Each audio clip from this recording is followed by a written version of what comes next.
So you have learned how to get the status of the working directory and the staging area using the status command. The output of this command is very comprehensive, but it's also very wordy. So as an alternative, we can supply the short status flag or -s. Let me walk you through a few examples. So for this demo, we're going to modify one of our existing files and then add a new file. So echo sky to file1.js. So we're appending a sky to file1.js.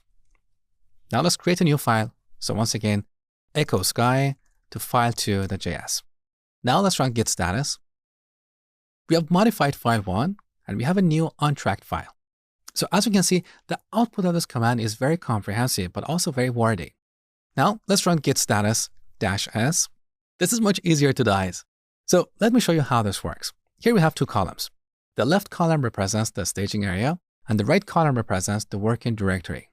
So we have modified file1, and that's why we have a red M in the right column, which is the working directory. So we have some changes here, but these changes are not in the staging area.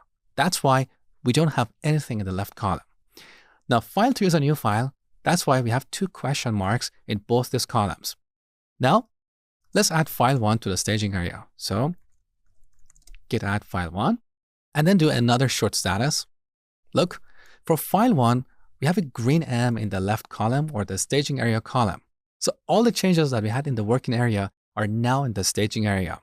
In the right column, we don't have anything. We don't have any extra changes. Now, earlier in this section, I told you that when we stage a file, Git takes a snapshot of that file and puts it in the staging area. So if we modify that file after, we have to restage the changes. Let me show you this one more time. So I'm going to modify file1 one more time.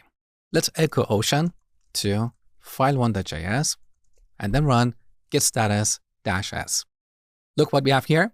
So in the left column, we have a green M, which means we have some changes in the staging area, but we have some additional changes in the working directory that are not added to the staging area. Okay, so let's add file1 to the staging area one more time and then run git status -s. Now, all the changes that we had in the working directory are now in the staging area. So we're done with file1. Let's look at file2. So I'm going to add file2 to the staging area as well, and then run git status -s. For file2, we have a green A in the left column, which represents added. So file2 is added and file1 is modified. This is how the short status output works.